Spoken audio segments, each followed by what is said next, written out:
मैं मां हूं, धरती मां। मैं जानती थी कि अहंकार और अज्ञान चाहे जितने शक्तिशाली हों, सत्य के आगे ठहर नहीं सकते। ताड़का उस ऋषि परंपरा का अंत करना चाहती थी जो सभ्यता की प्रतीक है, मानवता की धरोहर है, किंतु उसे यह ज्ञात नहीं था कि इस परंपरा के प्रहरी राम हैं। अपने अहंकार में उनसे जा टकराई जो मानवता के रक्षक हैं, मर्यादा पुरुषोत्तम है। उसका तो वही अंत होना था जो हुआ। मानवता की विजय हुई, दानवता हार गई। इसका तो जितना भी हर्ष मनाया जाए कम है।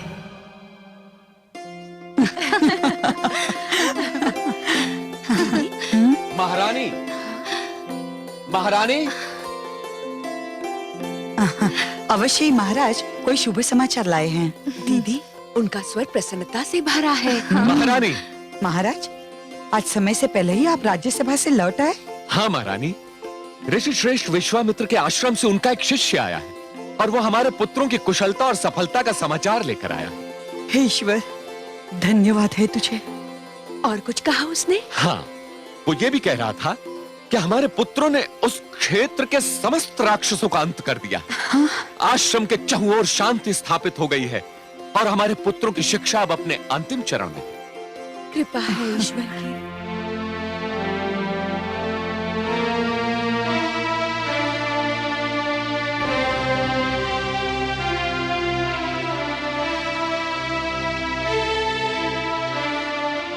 आप उदास क्यों हैं छोटी रानी? पुत्रों की कुशलता का समाचार सुनकर तो आपको प्रसन्न होना चाहिए था। केवल समाचार मुझे प्रसन्न नहीं करता महाराज। मुझे सुख तो उसी दिन मिलेगा जिस दिन मैं अपने लाल का मुख देखूंगी। फूलों में बसने वाला कांटों में पल रहा है। इस राजभवन का दीप ऋषि की कुटिया में अपना उजाला लुटा रहा है, तो मुझे प्रसन्नता कैसे होगी? किंतु छोटी रानी, हमारे पुत्र तो विद्या का धन प्राप्त करने गए हैं। इस अयोध्या के राजभवन में किस धन की कमी थी? विद्या का धन यहाँ रहकर भी तो वो प्राप्त कर सकता था। शिक्षा प्राप्ति के लिए जिस कठोर तप और त्याग की आवश्यकता होती है, वो इस राजभवन में संभव नहीं होता छोटी रानी। और अब तो हमारे पुत्र ऋषिवर से बला और अतिबला नाम की विद्या सीख रहे हैं छोटी रानी।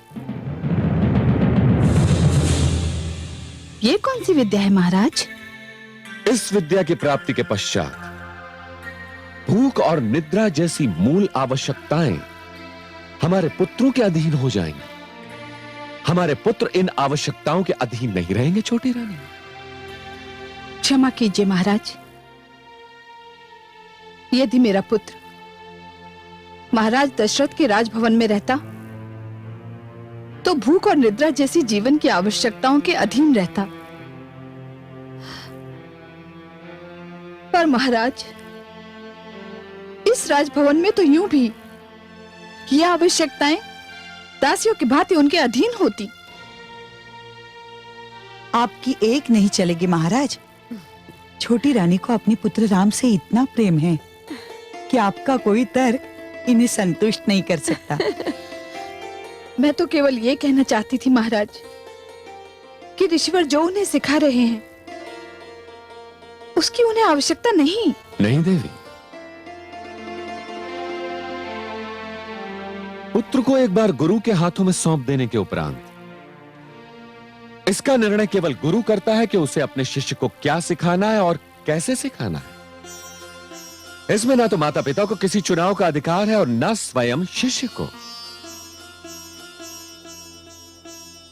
किंतु आप चिंतित ना हो,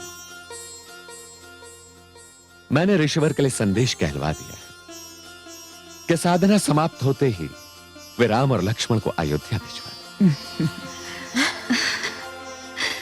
अब तो प्रसन्न हो छोटी रानी।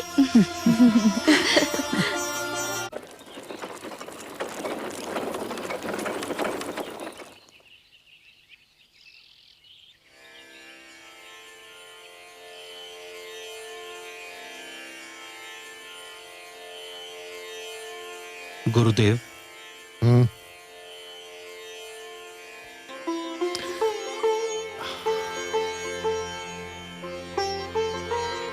महामंत्री महोदय, आइए पधारिए। आपका स्वागत है। सेवक का प्रणाम स्वीकार करें ऋषिवर। कल्याणमस्तु। मिथिला में सब कुशल मंगल तो है? आपकी कृपा से सर्वथा कुशल मंगल है। प्रभु की कृपा है। कहिए, कैसे कष्ट किया? महाराज जनक की ओर से आपकी सेवा में निमंत्रण पत्र लेकर उपस्थित हुआ हूं। अच्छा,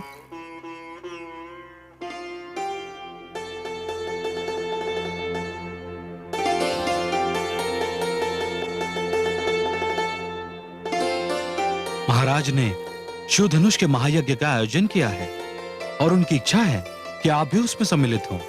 इसी के साथ उन्होंने राजकुमारी सीता का स्वयंवर भी घोषित किया है।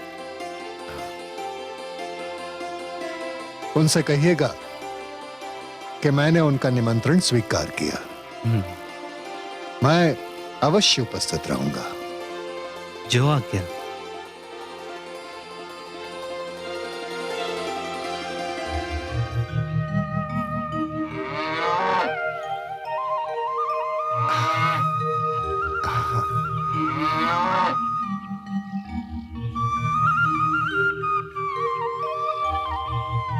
राम, प्रणाम गुरुदेव।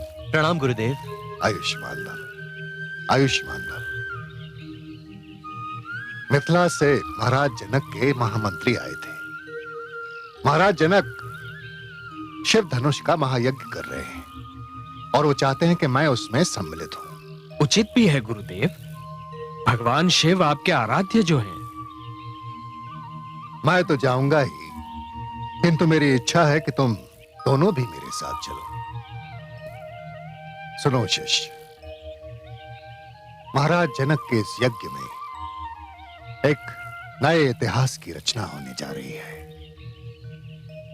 एक ऐसा इतिहास जो हमारे युग में वास्तविकता और आने वाले युगों की आंखों में स्वप्न बनकर सदैव जीवित रहेगा। एक नए राज्य की नींव पड़ने जा रही है। संसार हर युग में जिसके लौटने की प्रतीक्षा करेगा। हमें कल ही मिथिला की ओर प्रस्थान करना है शिष्य। तुम दोनों मेरे साथ अयोध्या के राजकुमार नहीं, मेरे शिष्य बनकर चलोगे। हम महर्षि गौतम के आश्रम होते हुए चलेंगे।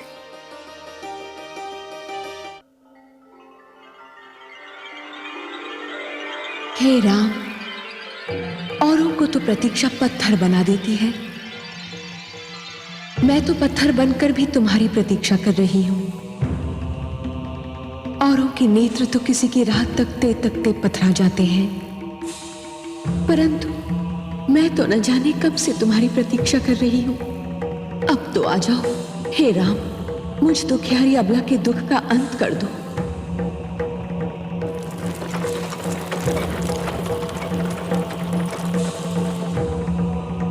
धन्य है वायु का ये झोंका जो मुझ तक तुम्हारे कमल चरणों की धूल की सुगंध लाया है। तुम आ रहे हो, तुम अवश्य आ रहे हो। मुझ दुखियारी के दिन फिरने वाले हैं। तुम मेरे कल्याण के लिए मेरे समीप आ रहे हो। हे राम, हे राम। रथ रोको सारथी।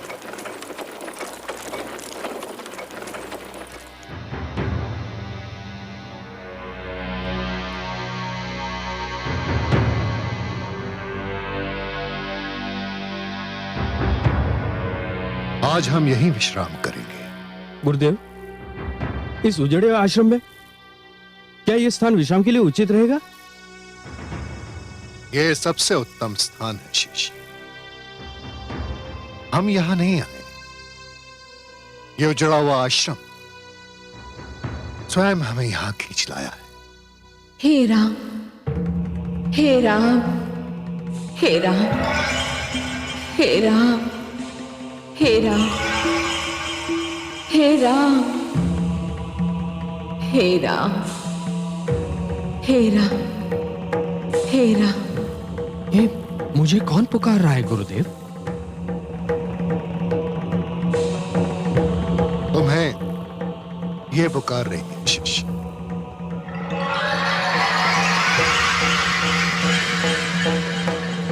और न जाने कब से पुकार रही।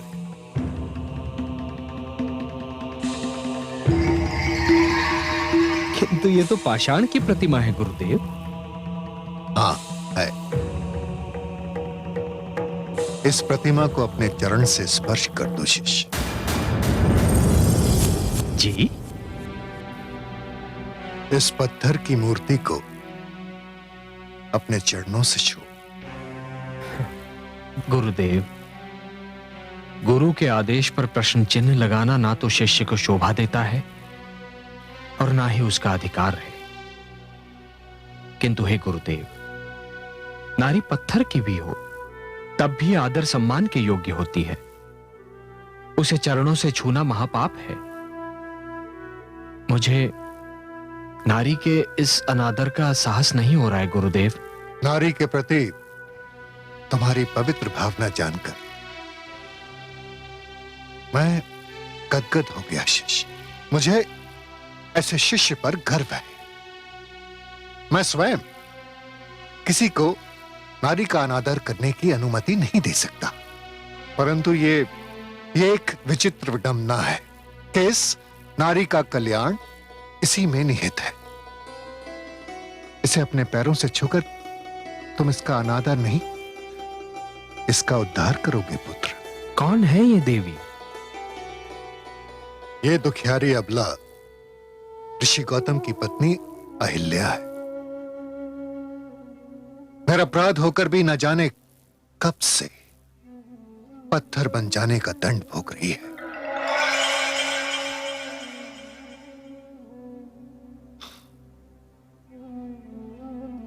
बहुत दुखद है इसकी कथा।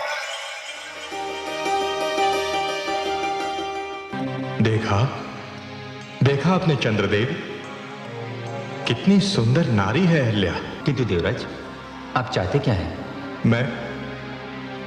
मैं उसे पाना चाहता हूं। तो क्या उसे पा लेना आपके वश में है? हां, यदि तुम मेरी सहायता करो तो। मैं क्या कर सकता हूं? तुम्हें कल अपने क्षेत्र से हटने के निर्धारित समय से पहले कुछ समय के लिए आकाश से लुप्त होना होगा।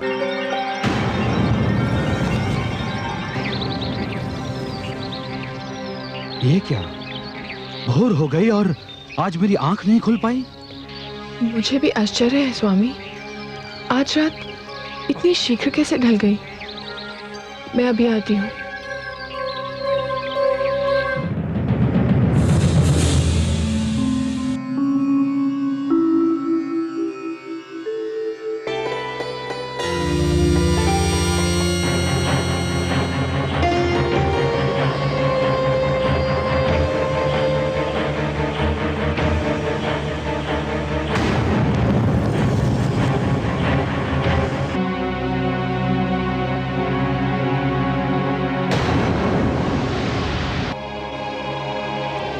स्वामी बताइए ना, आप इतना शीघ्र क्यों लौट आए?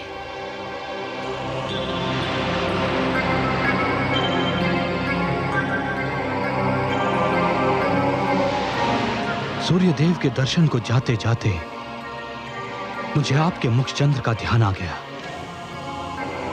मैं विचलित हो उठा। स्वामी, ये आज आपको क्या हो गया है? ये आप कैसी बातें कर रहे हैं? आपने तो अपनी सारी इंद्रियों को अपने वश में कर लिया है। मेरा संयम टूट गया है देवी। आपके स्मरण ने मुझे सब कुछ भुला दिया। आपकी सुंदरता, आपके यौवन ने मुझे सब कुछ भुला दिया। मुझे और व्याकुल ना कीजिए। अपने अधरों की मदिरा से मेरी प्यास बुझा दीजिए।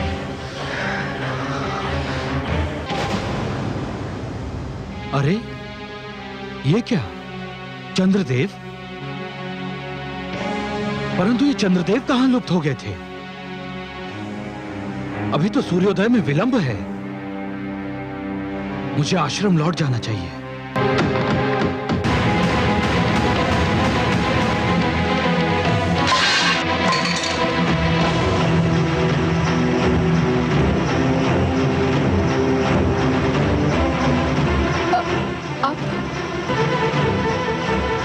तो ये कौन है? दुष्ट, कौन है तू? अपना वास्तविक रूप दिखा मुझे। तो ये तू है इंद्र?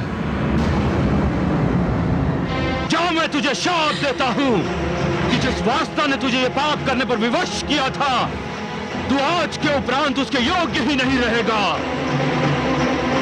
दूर हो जा मेरे सामने से, दूर हो जा। मुझे क्षमा कर दीजिए स्वामी। क्षमा कदापि नहीं। तेरा शरीर अपवित्र हो चुका है, तेरी आत्मा अपवित्र हो चुकी है।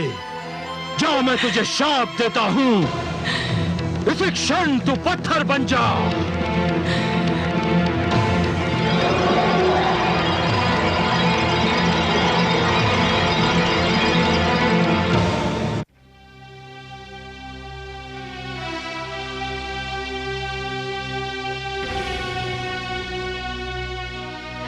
अब जब तक तुम इसे अपने चरणों से स्पर्श नहीं करोगे, ये यूं ही पाषाण की मूर्ति बनी रहेगी।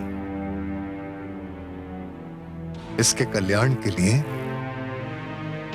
तुम्हें मेरे आदेश का पालन करना होगा शिष्य। जो आज्ञा।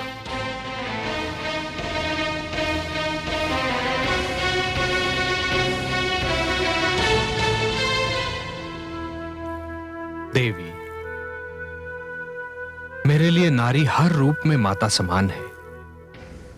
मैं आपको अपने चरणों से स्पर्श करने की धृष्टता करने जा रहा हूं, क्षमा कीजिएगा।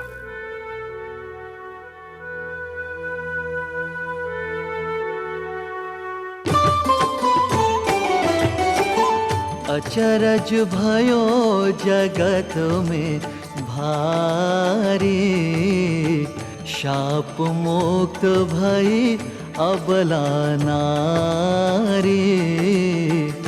पावन चरण राम को लागा, ऋषि पत्नी पाहन तन त्यागा। ऋषि पत्नी पाहन तन त्यागा।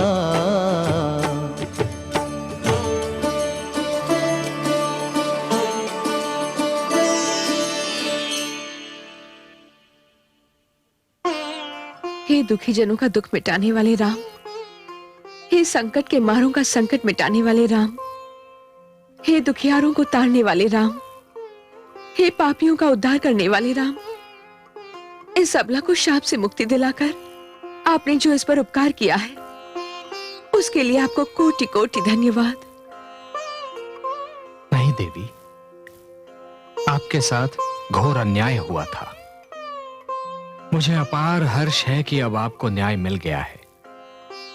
मुझे आशा ही नहीं, विश्वास भी है कि अब तक महर्षि गौतम को भी अपनी भूल का आभास हो चुका होगा, किंतु वो भी विवश थे देवी, क्योंकि नभ से टूटा हुआ तारा, धनुष से निकला हुआ बाण एवं मुख से निकला हुआ शाप लौटाया नहीं जा सकता, केवल उसका दंड भोगा जा सकता है। पश्चाताप की अग्नि में जलना भी तो दंड ही है देवी। महर्षि अब तक उस अग्नि में जल चुके होंगे।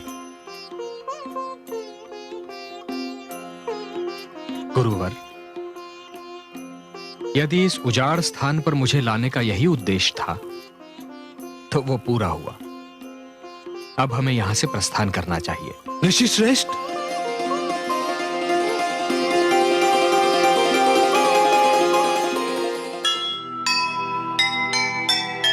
मुनि गौतम आए वहाँ, सुखद मिला परिणाम।